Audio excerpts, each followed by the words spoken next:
जी नमस्कार दोस्तों, मैं रणबीर और आप देख रहे हैं न्यूज़ ग्राउंड टीवी। और मैं आज जो भगवानपुर में चक्का जाम है, जो महागठबंधन के द्वारा जो ऐलान किया गया था कि आज संपूर्ण बिहार बंद रहेगा, उसके लेकर काफ़ी लोग सड़कों पर उतरे हैं। लेकिन इसमें नॉन पॉलिटिकल पार्टी के भी लोग, नॉन पॉलिटिकल जो किसी पॉलिटिकल से संबंध नहीं रखते हैं, लेकिन ऐसी धारणा और ऐसी विचारधारा के खिलाफ हैं। तो आइए उनसे हम बात करते हैं कि उनकी प्रतिक्रिया क्या है। न्यूज़ ग्राउंड टीवी में आपको स्वागत है। बहुत बहुत धन्यवाद आपके चैनल को भी। क्यों आज सड़क पर उतरे हैं? देखिए, आज जो सड़क पर उतरे हैं लोग, ये जब सर के ऊपर जब चला आया है, जब ये विवाद जो है सर के ऊपर चला आया है, तब लोग उतरे हैं।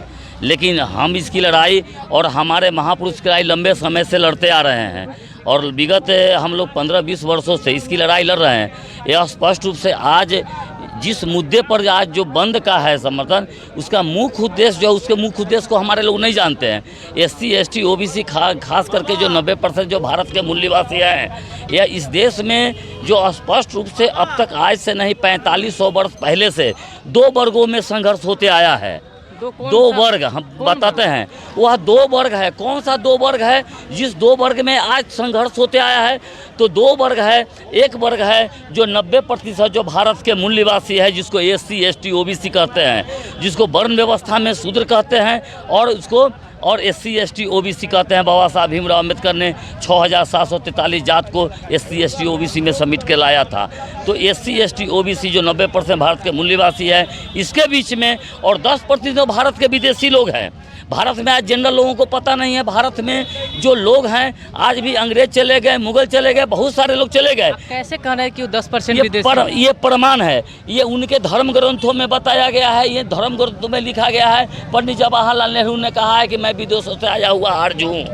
साथ ही साथ DNA रिपोर्ट है, DNA रिपोर्ट जो 2001 में जो DNA रिपोर्ट आया, और DNA रिपोर्ट में ये साबित कर दिया कि 10% जो सवर्ण जाति के लोग हैं, जो SC ST OBC के खिलाफ है, वो जो है भारत के नहीं है, वो विदेशी लोग हैं। इसके साथ ही दयानंद सरस्वती ने कहा है, आप देखिएगा तो आपको सैकड़ों प्रमाण मिल जाएगा, और सैकड़ों प्रमाण में ये साबित कर चुका है कि भारत के जो सवर्ण हैं, जो 10% अभी 12% है, अभी वर्तमान में 12%, और 12% जो सवर्ण हैं, ये हमारे देश के नहीं है, विदेशों से आए हुए लोग हैं। हम भारत के मूल निवासी हैं। हम जितने 92% 88% लोग हैं, हम भारत के मूल निवासी हैं। हम इस देश के कभी शासक हुआ करते थे, इस देश के कभी राजा हुआ करते थे। हमारे में कोई जात पात नहीं था, ऊंच नीच नहीं था, छुआछूत भेदभाव नहीं था।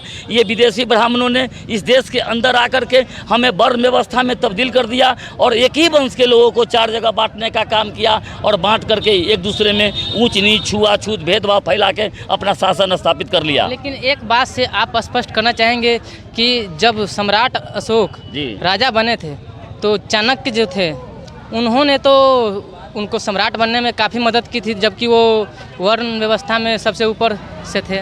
वो वर्ण व्यवस्था बाद में, वो चाणक्य जो था ब्राह्मण था। और चाणक्य का जो एक इतिहास है, एक इतिहास जो पढ़ाया गया हम लोगों को, वास्तविक वो इतिहास नहीं है। एक इतिहास, भारत का 2 इतिहास है। एक इतिहास है जिस इतिहास को दबा दिया गया, और एक बनावटी इतिहास भारत में सौंप दिया गया, जिसको हमारे लोग जो है पढ़ रहे हैं। चाणक्य की बात करते हैं तो चाणक्य ब्राह्मण था, और वो अपने कौम की बात करता था। और जहाँ तक बात रही वर्ण व्यवस्था की बात, तो बृहद्रथ के बाद, पुष्यमित्र शुंग द्वारा बृहद्रथ की हत्या करने के बाद इस देश में वर्ण व्यवस्था बनाया गया, और वर्ण व्यवस्था उसके बाद जो है ये देश में ये सिस्टम लागू हुआ। चाणक्य उसके पहले का है, और चाणक्य का भी नीति थी ब्राह्मणवादी व्यवस्था को स्थापित करना इस देश में। उद्देश्य, मुख्य उद्देश्य था उसका। मतलब चाणक्य जी का भी वही उद्देश्य था? बिल्कुल वही उद्देश्य था चाणक्य का। वैसे तो सम्राट अशोक को सम्राट कैसे बना पाए? सम्राट अशोक एक न्यायप्रिय राजा थे। सम्राट अशोक के समय में जात पात नहीं था, ऊंच नीच नहीं था, छुआछूत भेदभाव नहीं था, सभी के सभी समान थे। और उस समय जो था इस देश के अंदर, वो गण व्यवस्था लागू था। गण व्यवस्था, और गण व्यवस्था क्या था? गण व्यवस्था था कि पूरे जितने भी SC ST OBC या जितने भी उस देश के लोग थे, वो सब जो निर्णय लेते थे, उस पर जो है सम्राट अशोक मोहर लगाने का काम करते थे। सम्राट अशोक नहीं, हम गलती बोल रहे हैं, जो चंद्रगुप्त मौर्य, ये 10 मौर्य शासन हुए। वो 10 मौर्य शासन की बात मैं कर रहा हूँ। 10 मौर्य शासन की, जिसको ब्राह्मणों ने समाप्त किया। अंतिम मौर्य शासक बृहद्रथ थे, और बृहद्रथ की हत्या पुष्यमित्र शुंग नाम के ब्राह्मणों ने किया, और उसके बाद करके, और तब वो अपने देश पर, हमारे देश पर वर्ण व्यवस्था स्थापित किया। जो ये वोटर लिस्ट वेरिफिकेशन की नीति लाई है, जो चुनाव आयोग के द्वारा किया गया है, इसको आप किस प्रकार से देख रहे हैं? देखिए, अगर थोड़ा सा मैं इतिहास में जाऊँगा थोड़ा इतिहास में जाऊंगा। इस देश जब वर्ण व्यवस्था जब इस देश के अंदर लागू हुआ, वर्ण व्यवस्था जब लागू हुआ तो किसी भी देश को चलाने के लिए पूरा किताब ही लेकर चले आए हैं। बिल्कुल बिल्कुल, हम मतलब आप पूरा साक्ष्य और प्रमाण के साथ आप प्रमाण के साथ करना चाहते हैं। इस देश के अंदर जब वर्ण व्यवस्था लागू हुआ तो वर्ण व्यवस्था लागू के बाद जितने भी हम SC ST OBC 90% के समाज के लोग होते, सबसे पहले उसने शिक्षा से अधिकार वंचित किया, संपत्ति से वंचित किया, अस्त्र शस्त्र से वंचित किया। और जिसको वर्ण व्यवस्था में और जिसको शिक्षा से, संपत्ति से, अस्त्र शस्त्र से जिसको वंचित कर देगा वह मानव जो है वो जानवर के समान हो जाएगा। तो इस देश के अंदर जो व्यवस्था लागू हुई वीररथ की हत्या के बाद, वर्ण व्यवस्था स्थापित करने के बाद, वो देखा कि अगर इस देश पर अगर लंबे समय तक शासन करना है तो हमको एक कानून बनाना पड़ेगा और वो उस कानून के तहत हम इस देश को डीलिंग करेंगे। तो उसी समय मनुस्मृति लिखा गया। मनु नाम का, सुमति भार्गव नाम का एक ऋषि था जिसे इसी पटना में मनुस्मृति लिखी गई। और ये मनुस्मृति लिखी गई, आप मनुस्मृति के द्वारा हमारे समाज को डीलिंग करने लगा।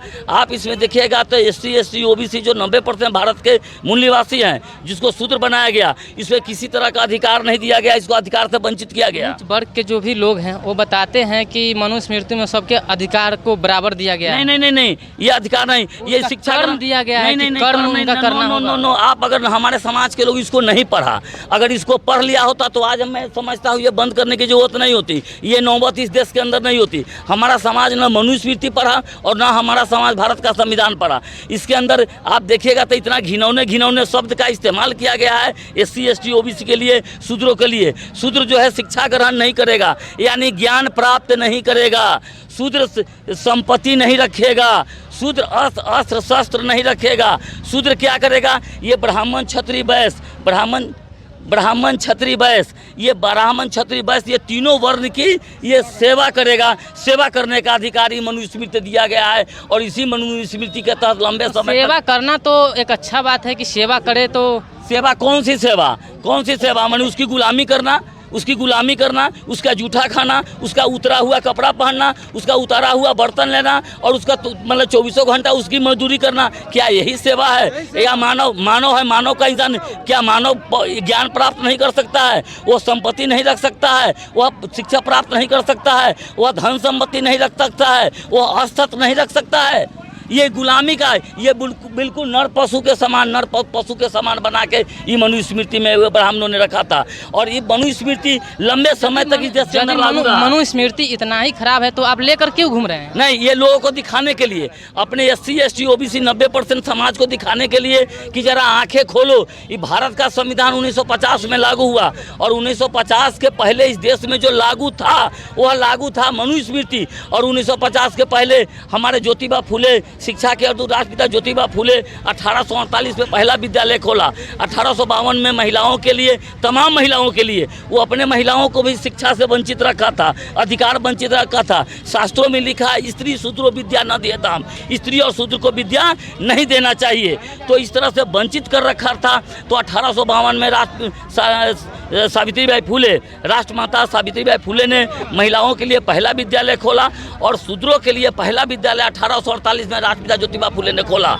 और उसके बाद हमारे लोग धीरे धीरे पढ़ने लगे और उसमें भी पढ़ने का अधिकार हमको वंचित, अधिकार देने के बाद भी अगर इस देश के अंदर अगर ये अंग्रेज अगर ना होता तो हमको शायद इसी के अंदर आज हमको जीने का मौका मिलता। सैल्यूट करता हूँ अंग्रेज को। कहना है कि अंग्रेज ने हमें पूर्ण तरह स्वतंत्र होने का एक मौका दिया। बिल्कुल, अंग्रेज ने हमको पढ़ने लिखने का अधिकार दिया, पढ़ने लिखने का अधिकार हमको अंग्रेजों ने दिया।